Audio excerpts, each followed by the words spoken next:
Yes, the Reds. It's the Anfield Wrap post-match pint from the Phoenix Hotel after Liverpool 4, Sevilla 1. I'm Neil Dockingham here with Josh Sexton, Craig Hannan. And Craig, just about to take a sip from your pint. Watch that. That beats looking at your phone every 5 minutes, seeing if Zubimendi's made his mind up, doesn't it?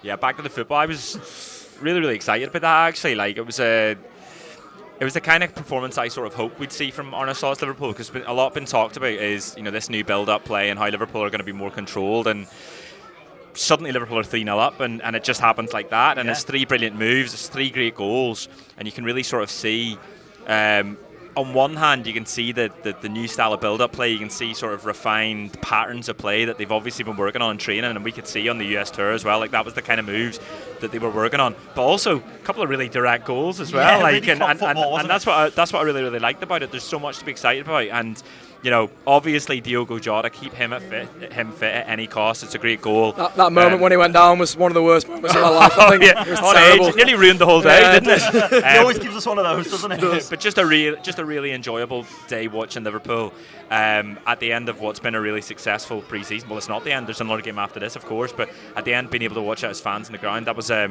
was exciting. Yeah, it was brilliant. I don't normally do pre-season friendlies, I've got to admit.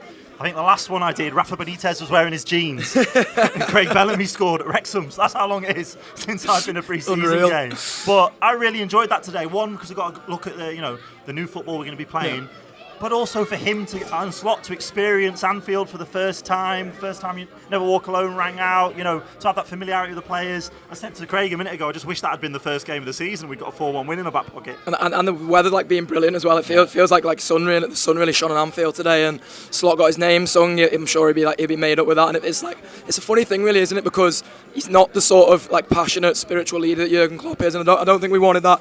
Anyway, I think you almost wanted a Slot type to just come in and coach the football team and focus on that. So I think he's going to realise about Liverpool, there's going to be so much to enjoy outside of coaching the footballers. And by the way, the footballers are fucking brilliant as well. You see it again today. Craig's already mentioned a couple of them.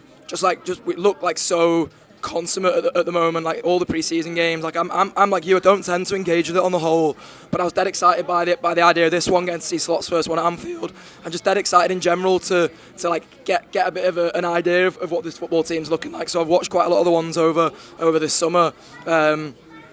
And just in every single performance, we've looked like a really good team. There's obviously that idea of the patient build-up, but there's a bit of direct counter-attacking as well. Like Craig said, we're a team who looks like we can really cause some teams issues with our sort of pace and power as well. And I think you saw that again today. The front line are always going to be a threat for any team. I mean, like Craig said, we absolutely breezed to 3-0 up. There was a bit of a hiccup early on with Quansah, where we had a let off, to say the least, in front of the Kop when your man fell over. Obviously, we could have found ourselves 1-0 down, but then we just breezed away to 3-0 up. And I mean, famously, 1920, we lose every game, don't we? 3 seasons before winning the league. So none of us are getting carried away. But I do think it's been a bit different with a new manager to give us the chance to see the way we're going to play, the template for us moving forward. Absolutely, and that's been the thing I've been sort of most excited to see, really, is I think when a new manager comes in, you always want to see that first sort of imprint of him on the team, don't you? You want to see his identity and how that translates to the team. And it was obviously good signs when early on you had lads like Curtis Jones and Harvey Elliott, who I think will be playing in the second game today, coming out and saying it's the most I've enjoyed my football and things like that. That's brilliant to hear. But then when you actually can see it on the pitch, and especially see it in front of you, in the ground, being able to see the movements people are making off the ball. Trent in particular, I was dead intrigued to see what Trent's role would look like today, and it felt very sort of orthodox right back kind of thing. He was very wide, sort of sticking to position. So I think there's going to be loads of that. There's going to be loads sort of figuring that out in the interim, but loads to be excited about, because as I say, it's such a good squad, and that's one of the things last season when people were going, oh, Klopp's leaving, it's all going to fall down. I never believed that, to be honest, because the quality is all there. So it's dead positive signs early on. Yeah, there's so much continuity. There's continuity of quality, isn't there, within the ranks? And we talk about Trent there playing more of an orthodox right back role, but he still drifts in and finds the ball for Jota. Let's talk a bit more about that Jota goal. Come on, I'm setting you up here. What a hit that was! The whole ground on its feet. It's unbelievable, yeah. And I said earlier on, keep him fit at any cost, because he feels like such an important footballer, particularly for this system.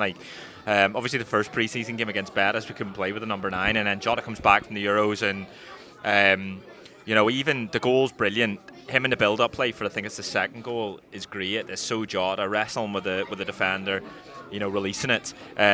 He's going to be so important for us, and Trent as well. It's a great assist. I think what's been interesting about this pre-season is we've been looking at the right back position, and Bradley's a completely different kind of right back, really, isn't he?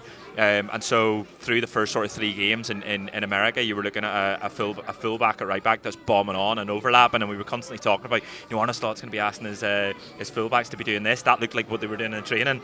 Arne Slot might be looking and thinking, well, I'll do this whenever I've got Bradley. I'll do this whenever there's a particular team that I think this will suit. I'll have Trent playing the right back as an orthodox right back if it fits.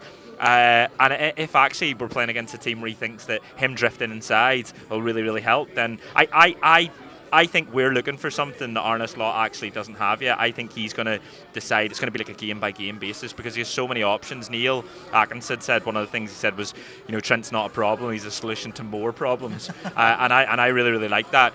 And just Diogo Jota just feels like a 20 goal in the league striker if you can keep him fit for the entire time. I love him in number 9. I love him dropping deep. I love him annoying and hassling and hurrying the way he does. He's brilliant at pressing, but also he knows where the goal is. Whether it's an easy chance that he should score, or whether it's the hard ones like he did today. My God, they scored him, and Diaz getting 2 as well. I think it's so important for strikers to get goals in pre-season, and for Diaz as well, because he's someone that we've looked at and thought actually he needs more goals, he needs more numbers. There's potential that Liverpool are looking at on our left winger, but Diaz does himself no favours today. He's does himself lots of favours today. He's I thought he was brilliant. I want to see him being a bit more direct. I want to see him taking on that defender more times than turning it inside. But both goals were brilliant. Yeah, there was times last season where it was obvious we were asking Diaz to start from a deep position and be the one who got us out time and time again, carry the ball, progress the ball. I do want to see him hit the box more, and I want to see him making those runs, because I don't think he's ever going to be a 20-goal a season man like we're talking. Jota's got the potential, but I do think he can hit 15 goals in the league if we use him in a different way, Diaz. I think so. You saw that first 6 months of him when we signed him in January that season, and I just described him as like an absolute vibes football. There was a load of that sort of back end of that quadruple chasing season where Mane's playing through the middle, and it looks like Mane's progression was going to be that he was going to become more of a number 9, and you thought you had the perfect Mane replacement in Diaz off the left, because he looked like he could arrive into the box late, like you say, hitting the byline, being able to get past players, and I think that probably got coached out of him a little bit. I think we probably quite harshly judged him for something that I think the Liverpool coaches were asking him to do, which was cut inside early. It was to create a bit more from deeper. So, and he's so keen to get involved, isn't he, as well? He's so keen to drop deep and go and win it. He's also happy to grab a game by the scruff of the neck, by the way. He's done that more than enough times for us. He's scored some big goals for us down the years. So I'm dead excited to see what Slot can do with him this season. I think if we can get him back to being that sort of live wire footballer who can make a game turn on a sort of knife edge, then I think he can be absolutely brilliant. It's an interesting thing as well. Sorry, Neil. It's it is a new start for everyone. Curtis Jones said in pre-season something along those lines, basically there is no sort of hierarchy anymore. Obviously there's leadership group, but then after that everyone's on an even keel. Arne Slot did lots of watching training videos and watching Liverpool to understand the footballers, but it's only when he gets to see them up close. But they all have an opportunity now, and they're all going to be asked to do slightly different things, and that might benefit them, in a new way. Slot, I think what's going to happen here is Slot's going to walk in and he's going to see things that the coaching staff from last year, the manager, didn't see, because they're with them every day. He's going to come with fresh ideas, and that's going to be a really exciting opportunity for players like Gravenberch, for instance, who suddenly, when you play with 2 in front of the defence, just feels right for him. It feels a lot more comfortable, didn't he? Yeah, and he worked hard. It basically fits the majority of Liverpool's. He's good at arriving into the box late as well, Gravenberch. I think that sort of position really suits him. And then you've got Szoboszlai, who does have that raw pace at times, where he's able to advance ahead of the forwards. I think he's going to be crucial to us this season. Again, it was that sort of pace and power thing. There's so many big tackles there. There's pressing. There's one moment where he presses their whole defence, including the keeper, just running around like a madman. So I think he's going to be central this season. Do you think that's the 3 that might start at Ipswich? The 3 in midfield we've seen today. I think so. Yeah, I think that's probably your Ipswich team. What you've seen today. Because Gravenberch, I think, has come in late. Obviously, Curtis Jones picking up a couple of knocks. Obviously, the variable is like you joked about the sort of checking the phone in 5 minutes. Like the variable is the Zubimendi thing, but I don't imagine even if he comes in this week now that he started Ipswich. So yeah, I think that's probably what you see on the first game. He can come on at half time in a European Championship final and decimate England. He can come on at Ipswich for us. Don't underrate what that lad could do if we get him over the line. But no, I thought that Gravenberch made a positive impact today, and I do think he worked really hard. I love Szoboszlai and what he offers us, as you say, especially his connection with Mo Salah. Yeah. I always think that's good to see. And then the back line, I mean, other than that hiccup early on, again, very comfortable. Jarrell Quansah, Virgil looking imperious.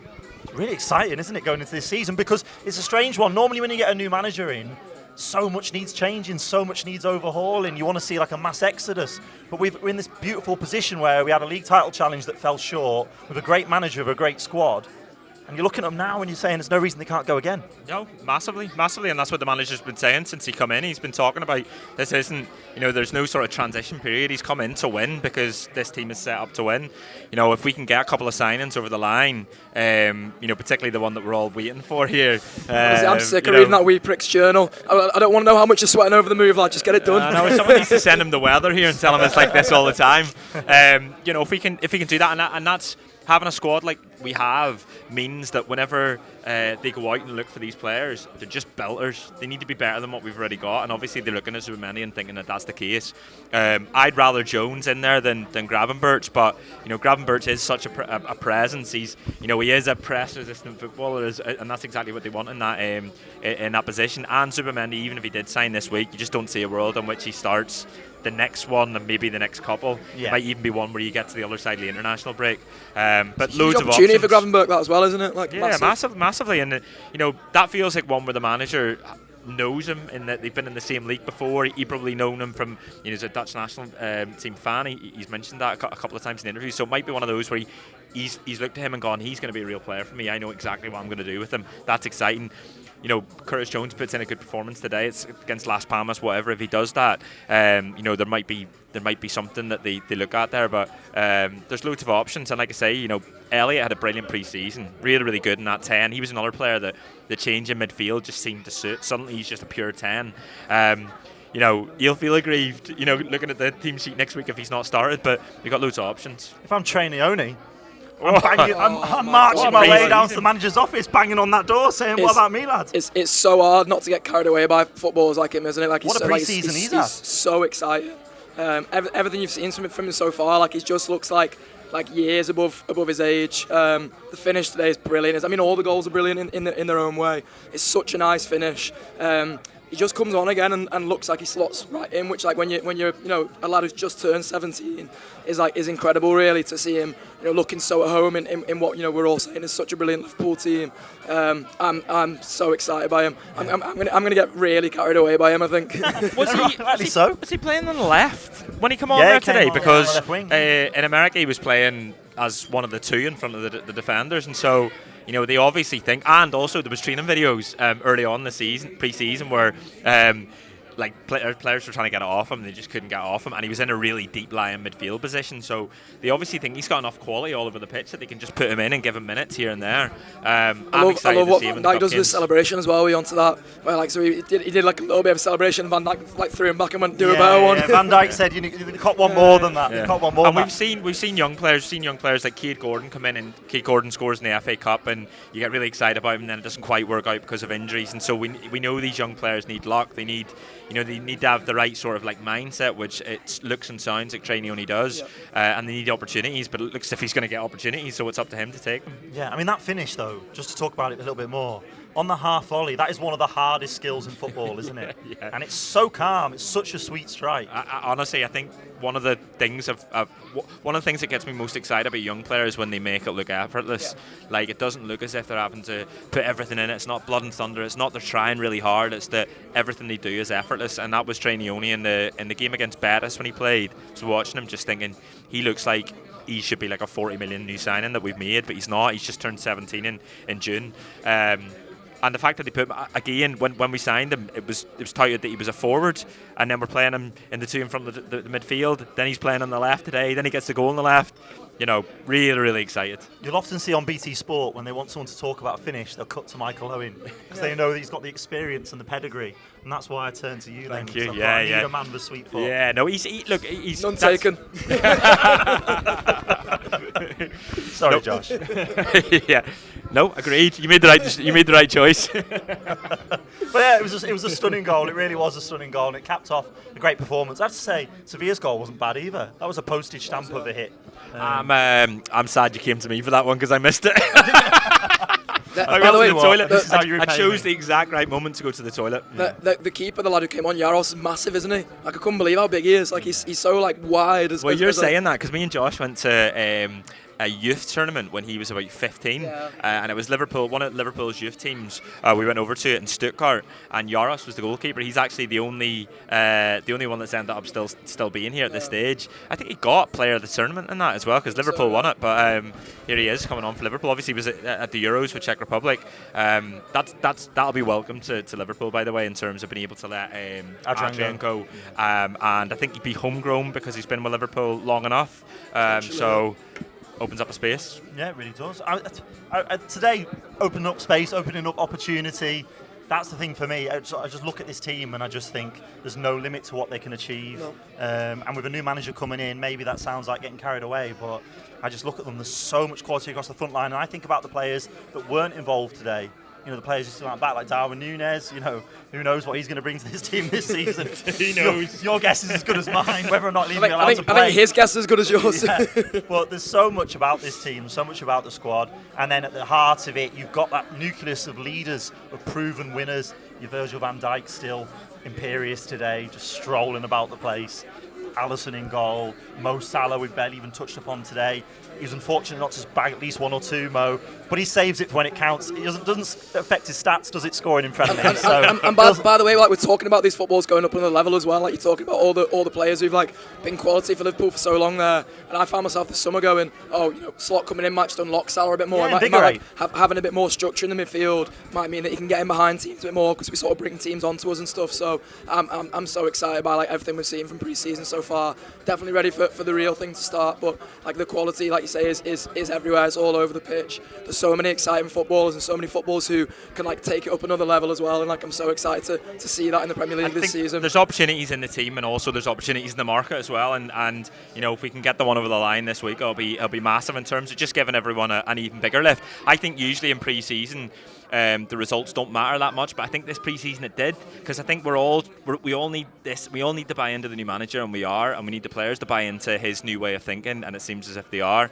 and that's really exciting. I think one of the opportunities here is that when you look back at Jurgen Klopp's Liverpool, particularly last season, they looked at a team that were really built in his image, and what I mean by that is it was really, really emotional football. But when the emotion got too high, we stumbled, and I think actually if this team's built in the in the image of the new manager, then it's self-confident, it's controlled, it's going to hit you in moments, and suddenly, like I say, today you're calm as well. Calm. You're 3-0 up.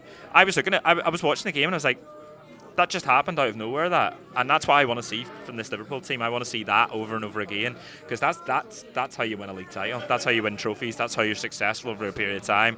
It's not the emotion and everyone built up. We can do emotion. Liverpool do emotion better than anyone. But when we've got a controlled side that's able to dominate football matches and hurt you in moments, I think that'll be massive. Tell you what, talk of winning league titles, that really has wet my whistle. Has to be. We're here in L4, goals galore, it's just as sunny as Spain. Zubamendi, get on the plane.